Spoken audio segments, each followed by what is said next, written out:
Bonsoir, il est 18 h sur TV Fil 78, le journal en direct, 26 minutes d'information locale. Et voici les titres.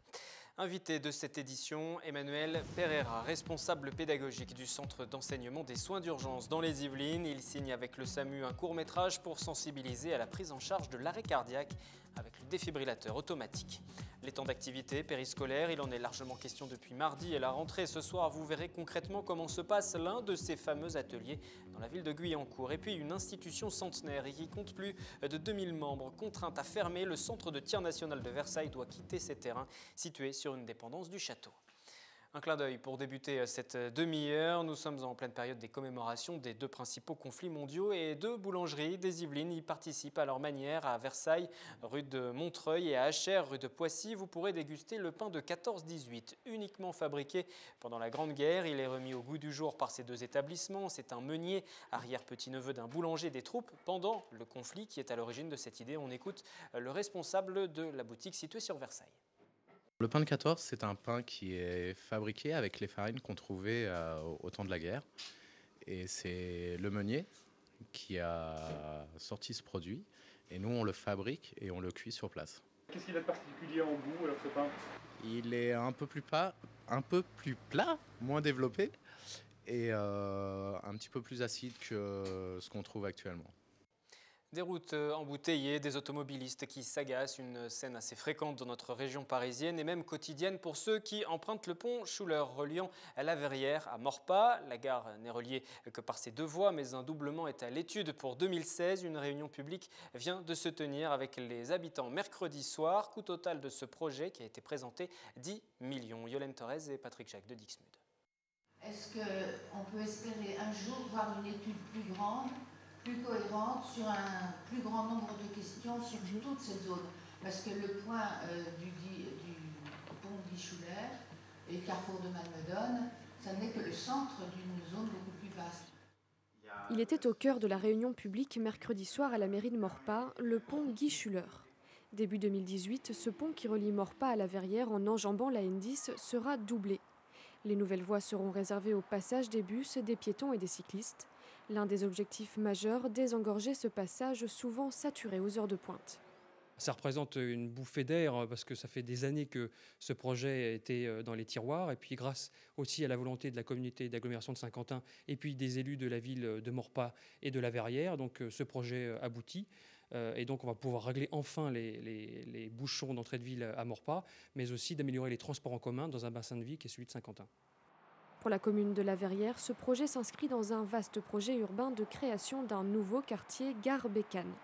Le doublement du pont permettrait notamment de fluidifier la circulation autour de cet espace. C'est une des étapes de la reconversion de la zone d'activité, de la revitalisation de la zone d'activité, avec une autre desserte des stationnements. Et là, nous repensons les accès, les stationnements, le carrefour de Malmedonne, etc. Donc c'est un des éléments du projet global. Lors de cette concertation publique, le moment était venu pour les habitants de questionner le projet qui, pour certains, soulève quelques inquiétudes. Déjà les nuisances, et après au niveau des impôts locaux, parce que je pense que cette année, on ne nous a pas loupé. Le doublement du pont Schuller, c'est sans doute une solution valable, mais moi ce que j'attends, c'est qu'elle soit comparée avec d'autres. Et puis si elle est vraiment intéressante au point de vue coût, au point de vue délai, faisabilité. En ce moment, tous les matins et tous les soirs, il y a la queue sur le pont Schuller. Ça dure peut-être pas plus d'une heure et demie, mais enfin, peut-être qu'il y aurait plus cette queue. Le coût prévisionnel des travaux s'élève pour l'instant à un peu plus de 10 millions d'euros, toutes taxes comprises. Si vous voulez donner votre avis, rendez-vous sur les sites internet de la communauté d'agglomération, de la commune de Maurepas ou encore de la Verrière. Vous pouvez également vous rendre sur place et assister à la prochaine réunion publique le 11 septembre prochain à la Verrière. Prochaine réunion autour de ce dossier le 11 septembre, ce sera à la Verrière cette fois-ci. Et l'on reparle des TAP ce soir. Les TAP, c'est temps d'activité périscolaire, les fameuses animations qui sont proposées en prolongement du temps de classe. Certaines communes ont choisi de les étaler sur la semaine après les cours, d'autres ont privilégié le décret Hamon qui permet de les regrouper sur une seule demi-journée de la semaine. Mais à Guyancourt, c'est la pause du midi qui est privilégiée. Voilà pour la théorie. Dans la pratique, cela se passe comme ça. Catherine Zulato. Centre de loisirs Poulenc-Brassens, il est midi, c'est là où l'on retrouve des écoliers de Guyancourt pour leur temps d'animation périscolaire. Le choix a été fait d'augmenter la pause de midi et d'offrir la possibilité de jeu aux enfants. Comment les principaux intéressés perçoivent ce nouvel aménagement dans leur journée? Nous avons posé la question à 3 d'entre eux et ils ont déjà bien pris leur marque. Après la cantine, par exemple, normalement on avait une cour de 10 minutes, mais maintenant on a une cour de 30 minutes. C'est mieux parce qu'on a plus de temps pour manger et on a plus de temps aussi pour jouer. Dans la boîte, là, il y a plein de jeux. Par exemple, pour les cirques, il y a des cerceaux, il y a des balles, il y a des échasses. On peut aller à l'intérieur et il y a des poufs pour s'allonger si on a mal à la tête ou pour se reposer. Et aussi derrière, il y a une grande cour et on a plus de temps pour s'amuser. Il y a 2 salles avec des jeux de société. Et on peut faire aussi des dessins, on peut lire. Des enfants plutôt bien renseignés. La pause du midi a donc été allongée de 1h30 à 2h15 et la malle à jeu préparée par les enfants du conseil municipal des jeunes. Au niveau des choix, ils peuvent plus s'investir dans ce qu'ils veulent au fait et ils peuvent choisir ce qu'ils ont envie de faire pendant le temps de pause. Et voilà, on les laisse libres. Bien qu'on soit dans un cadre collectif, qui ait une individualisation des prises en charge et que l'enfant puisse ou faire des activités si ça lui faisait plaisir ou de pouvoir avoir le temps de ne rien faire ou de lire ou même de s'isoler dans un coin de la cour, du centre. Voilà, que ce soit vraiment un temps personnel qui corresponde à ses besoins physiologiques, soit de repos, soit d'activité. Pour l'heure, les enfants n'ont pas d'activité attitrée, ils font comme ils le souhaitent. Dans le courant du mois, des animations fixes devraient leur être proposées progressivement en fonction de leurs souhaits et des envies des animateurs. Pour mettre en place ces TAP, la ville a recruté 20 animateurs supplémentaires et proposé des contrats pérennes à ceux qui étaient déjà en place. Entre 350 000 et 400 000 euros, c'est le coût estimé pour la mise en place de cette réforme, coût qui englobe les postes supplémentaires et l'achat de matériel. Guyancourt compte 26 écoles réparties sur 15 groupes scolaires. Les temps d'activité périscolaire se mettant en place, c'est un autre chantier qui va s'ouvrir pour l'éducation, celui de l'évaluation des élèves. L'idée est de les encourager et non plus de les stigmatiser par de mauvaises notes. C'est en tout cas ce que pensent certains. Que vous soyez ou non d'accord, vous pourrez en tout cas le faire savoir au sein d'un jury amené à livrer des conclusions argumentées qui seront ensuite remises à la nouvelle ministre de l'Éducation. Pour devenir membre de ce jury, envoyez votre candidature à l'adresse qui s'est affichée. 30 personnes, parents, élèves, enseignants seront sélectionnés d'ici la fin du mois de septembre. Le tribunal administratif de Versailles a ordonné l'expulsion du club de tir national de Versailles du terrain des Mortemais, un terrain appartenant au château. La nouvelle est tombée comme un coup près pour les usagers le mois dernier, même s'il y avait déjà des signes annonciateurs ces derniers mois. C'est Anthony Reich qui fait le point. Ces 2 passionnés tirent probablement leur dernière balle au club de tir national. Le tribunal administratif de Versailles a ordonné il y a quelques semaines l'expulsion du club, installé depuis 1876 sur le camp de Mortemais, dépendance du château de Versailles. Château qui invoque un programme de conservation du patrimoine sur la zone des Mortemais. Dans ce cas-là, l'expulsion, elle est plus que probable. J'allais dire beaucoup plus que si c'était un terrain privé. Le terrain public, il a pour vocation de servir à l'intérêt général. En l'occurrence, le château de Versailles a des projets qui sont relatifs au réaménagement de ces parcelles à titre de promenade pour les piétons et les cyclistes, je crois. Une expulsion qui priverait de cible plus de 1500 licenciés. La convention d'occupation des lieux entre l'établissement public du château de Versailles et la Fédération française de tir a pris fin en juillet 2012. À l'origine, le club devait déménager sur le plateau de Satory en cas d'obtention des Jeux par Paris. Faute de terrain de repli, la fédération n'a pas bougé. Depuis la décision du tribunal administratif, elle risque une astreinte de 1 000 € par jour. De toute façon, on cherche à partir parce qu'on sait très bien qu'on ne restera pas ici. Donc il faut trouver quelque chose qui corresponde et il faut trouver quelque chose qui soit dans un environnement où on ne crée pas de nuisance aux gens qui habitent déjà là, qui résident là, ou toutes sortes de choses comme ça, quoi. Donc c'est pas facile parce qu'on désire rester quand même dans les Yvelines. 3 destinations potentielles yvelinoises sont à l'étude à l'heure actuelle. Au Mortemais, le club occupe plus de 4 hectares. En attendant, le tir national a lancé une pétition contre cette expulsion qui a recueilli plus de 20 000 signatures en à peine un mois. La fédération et le club ont fait appel du jugement, mais la solution pourrait bien être d'origine politique. Le club est utilisé par la gendarmerie et la police pour l'entraînement. Il sert donc lui aussi l'intérêt général.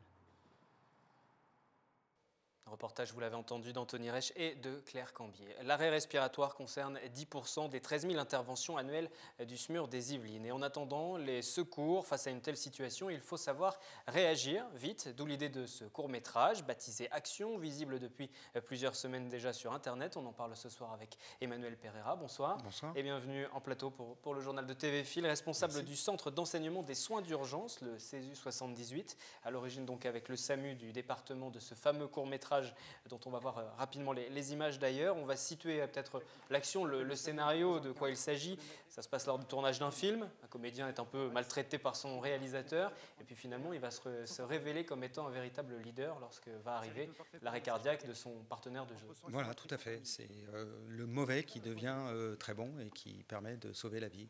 C'est quelque chose qui peut arriver dans la vie quotidienne? C'est quelque chose qui arrive dans la vie quotidienne. Il faut un leader comme ça, quelqu'un qui sache tout de suite quoi faire. Ah oui, plus on va agir vite, plus on va gagner de temps et meilleures seront les chances de récupération. Donc si on a la chance d'avoir un leader qui prend tout de suite les choses en main, on améliore le pronostic. On va voir un extrait du court-métrage juste pour préciser que vous avez travaillé avec des comédiens professionnels, Jackie Berroyer, Alban Lenoir, Louise Chabat, la fille d'Alain Chabat aussi, qui se lance dans la comédie, qui ont participé. Ils sont arrivés comment sur ce projet? Ils sont arrivés, on les a contactés, ils ont tous assez rapidement dit oui et vous me donnez l'occasion de les remercier ainsi que les techniciens et toutes les personnes qui ont participé à ce court-métrage parce qu'ils ont travaillé quasiment bénévolement. Sinon, on n'aurait pas pu avoir le budget. Ils ont travaillé donc quasiment bénévolement et avec un grand entrain, ce qui fait qu'on a pu réaliser ce court-métrage. Court-métrage dont on va regarder à présent un extrait. Il est visible sur Internet si vous ne l'avez pas encore découvert. Voici un long extrait. On reparle juste après aussi de votre travail. Le but, c'est de sensibiliser. Il faut savoir connaître les gestes qui sauvent et pouvoir sauver des vies. C'est finalement assez simple lorsqu'on a les bons réflexes. Silence! Auguste, est-ce que tu m'entends? Serre mes mains, Auguste. Je sens pas son souffle sur mon visage. J'entends pas l'air qui sort. Je vois pas ma main bouger. Il est inconscient. Il respire pas. C'est un arrêt cardiaque. Qu'est-ce qu'on fait? Qu'est-ce qu'on fait, Julien? Qu'est-ce qu'on fait, Alban? Jackie, appelle le SAMU en composant le 15. Donne l'adresse et explique la situation. La situation? Oui, un homme, 38 ans, a fait un arrêt cardiaque. On va débuter la réanimation. Allez, dépêche-toi! Julien. Oh, Julien, à l'entrée du studio, il y a un défibrillateur. Va le chercher pendant que je commence le massage cardiaque. Ok, alors, les mains au milieu du thorax, les bras bien tendus et perpendiculaires, 100 fois par minute. Oh, ils arrivent, c'est bon, c'est bon. Et va doucement, tu vas le tuer. Non, non, il faut enfoncer le thorax de 4 à 6 cm. Tu peux me chanter Staying Alive, s'il te plaît? Hein? Tu déconnes? Pas du tout. C'est le rythme parfait pour un massage cardiaque. Entre 100 et 120 pressions par minute. Le refrain, là, comme... Oui. C'est... Allez-y-vous. Staying alive, staying alive, staying alive.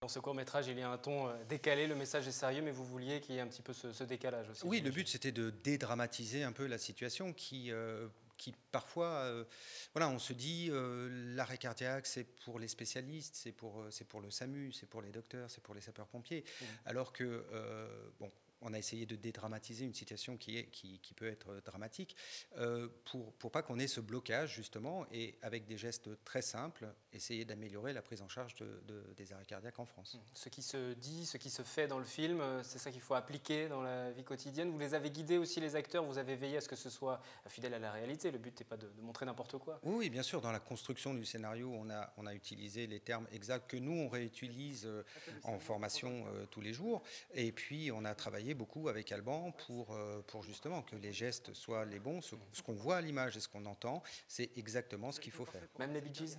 Même les Bee Gees, parce que comme le dit Alban, c'est exactement le rythme parfait, on doit masser, appuyer entre 100 et 120 et les Bee Gees, Staying Alive, c'est à 108 selon les versions, entre 105 et 108 selon les versions, donc on est exactement dans le créneau. Donc oui, il faut chanter les Bee Gees quand on fait du massage Pour les cardiaque. amateurs de disco, ils peuvent aussi se reconvertir dans le secourisme, pourquoi pas. Voilà. On ne voit pas souvent en France ce type de réalisation, c'est même plutôt une première, mais vous me disiez avant l'émission que ça se faisait en revanche plus à l'étranger. Oui, ça s'est fait, nos amis, les Britanniques ont fait, la British Art Foundation a fait un film avec Vinnie Jones, aussi avec ce ton un peu décalé, dans le même but de dédramatiser. Les Nord-Américains l'ont fait aussi. Voilà. Et c'est bien accueilli par les professionnels, parce qu'en France, justement, il n'y avait pas cette réserve. Nous, on a bien accueilli les films anglo-saxons. Et ce qui d'ailleurs on s'est inspiré de ça pour le faire en français, et avec le défibrillateur qui n'existe pas dans les autres films. Et le retour qu'on a depuis que le film est en ligne sur Internet est plutôt bon et plutôt encourageant, en disant oui, c'est utile, c'est très utile, il faudrait le diffuser. Et c'est ce qu'on essaie de faire maintenant. Et pour le retrouver, si vous voulez le voir en intégralité, rendez-vous aussi sur le site du cesu78.org, et vous aurez les liens pour visualiser l'intégralité de ces 5-10 minutes de ce court-métrage qui est diffusé sur Internet. Mais le but, c'est aussi de s'en servir comme d'un support pour travailler, support pédagogique lorsque vous faites des formations, vous le diffusez. Alors, oui, le film est complètement libre de droit. On l'a voulu comme ça, il n'y a pas de droit dessus. Donc, effectivement, nous, au CESU 78, nous l'utilisons lors de nos formations, soit en introduction, soit en conclusion de la séquence sur les arrêts cardiaques. On a développé une formation où on est prêt à accueillir tous les gens qui veulent se former spécifiquement sur l'arrêt cardiaque, une petite formation de 2 heures pour cette formation, enfin pour l'apprentissage des gestes de secours sur l'arrêt cardiaque. Et puis tous les formateurs de France peuvent l'utiliser en le prenant sur notre site ou sur la plateforme qui l'héberge pour l'utiliser en formation ou chez vous, le montrer à vos enfants, votre famille, voilà. On ne le voit pas dans le film, mais il y a bien évidemment l'utilisation de ces fameux défibrillateurs. Oui. On voit vraiment comment ça se passe, comment il faut l'ouvrir, le positionner. On en voit de plus en plus d'ailleurs dans les centres-villes, les centres commerciaux. Il y en a suffisamment, et est-ce que c'est utilisé d'ailleurs? Alors c'est utilisé, il y en a suffisamment. Pas assez, mais c'est comme tout. Mais surtout, le gros défaut, c'est le défaut de formation. Les défibrillateurs, tout le monde sait qu'il y en a, tout le monde visualise à peu près à quoi ça ressemble, mais on ne sait pas comment ça marche, on ne sait pas qu'il faut masser en même temps. Voilà, donc l'intérêt de ce film, c'est vraiment de montrer que, 1, il faut masser, 2, il faut prévenir le SAMU en composant le 15, parce que plus on va prévenir tôt et plus les équipes vont venir vous aider plus tôt. Et puis, il faut aussi défibriller. Et une utilisation du défibrillateur, quand on le voit comme ça en passant dans la rue, on se dit c'est compliqué, mais comme on voit dans le film, c'est relativement simple et tout est expliqué, tout est par le défibrillateur lui-même. Les gestes qui sauvent, savez-vous comment il faut réagir dans la rue si la situation d'un arrêt cardiaque se présentait à vous? C'est notre question du jour, vos réponses.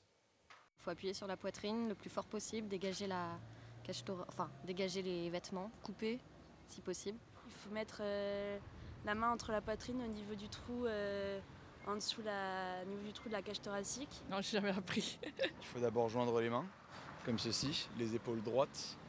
Se mettre bien sûr par-dessus la personne allongée sur le dos, ça, et pousser une 20aine de répétitions avec comme rythme Bonnet M, Daddy Cool. Non, je crois que j'ai plus les notions. Je les ai eu un jour, mais là, exactement le massage cardiaque, non. Il faudrait que je me remette à jour. Il faut positionner ses mains comme ça et faire 30 mouvements comme ça sur le thorax de la victime et réaliser 2 insufflations sur 10 cycles.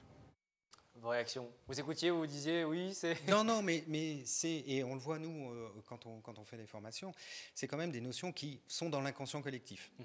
Parce qu'on a tous regardé au moins une fois une série, que ce soit Urgence, Dr House, tout ça. C'est un geste qu'on a déjà vu faire, qu'on a peur peut-être de faire, mais c'est dans l'inconscient collectif. Donc oui, ils ont tous à peu près raison, il faut effectivement appuyer sur le thorax. Enfin, comme je vous renvoie au film au court-métrage sur le site du CESU. Mais même si on fait mal le massage cardiaque, si on a peur de le faire et qu'on ne sait pas faire, parce qu'on n'a pas eu le temps de faire la formation... Si on le fait mal, de toute façon, vous ferez mieux que si vous ne faites rien. Voilà, on ne va pas être à 100% efficace, on ne va pas optimiser les chances de récupération, mais on va les améliorer. Si on ne fait rien, c'est fini. Vous avez d'autres projets de ce type pour faire parler, pour justement sensibiliser? Parce que là, c'était un très gros projet que vous avez mené à son terme, assez innovant. Vous avez d'autres idées encore? C'est 2 ans de travail, donc voilà. Et puis le projet n'est pas fini. Le projet, c'était de construire ce court-métrage. Ça, c'est fait. Maintenant, c'est de sensibiliser la population à apprendre, à venir se former dans les centres, que ce soit chez nous au CESU 78 ou dans les autres centres de formation. Donc voilà, le projet, je dirais que le projet, il est qu'à moitié. Il faut encore l'accompagner. Voilà, le court-métrage existe. Maintenant, on va essayer de le diffuser au maximum. Et puis après, on verra. Mais oui, il y a d'autres choses à faire. Ouais. Et vous aurez l'occasion de revenir en plateau. Merci Emmanuel Pereira, responsable pédagogique du CESU 78, donc auteur notamment de ce film à action visible sur Internet qui sensibilise à l'importance des gestes qui sauvent. Vous pouvez en visualiser l'intégralité. En plus, il est libre de droit. Vous pouvez même le partager. Puis ensuite, suivre la formation, bien évidemment. Il faut le partager. Locaux. Et il faut le partager.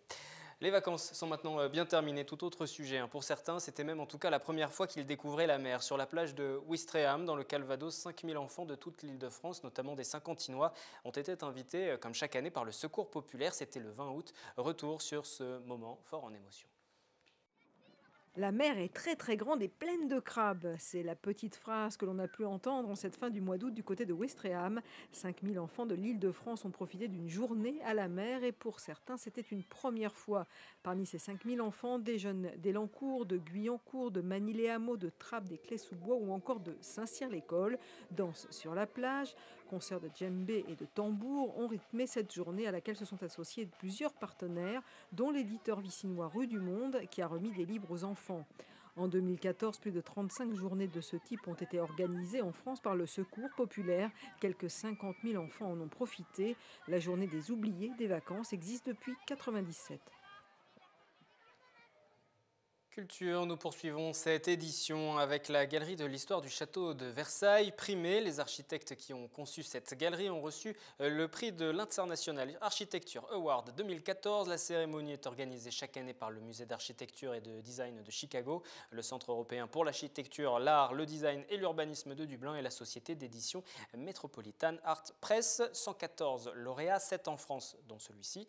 Donc vous voyez les images. Le projet de la Galerie de l'Histoire a été achevé il y a 2 ans. Il permet aux visiteurs de parcourir en 11 salles l'histoire du site avec maquette, reconstitution en 3D. C'est l'originalité qui l'a emporté pour l'un de ses concepteurs. Il l'a expliqué à Florane Parfait.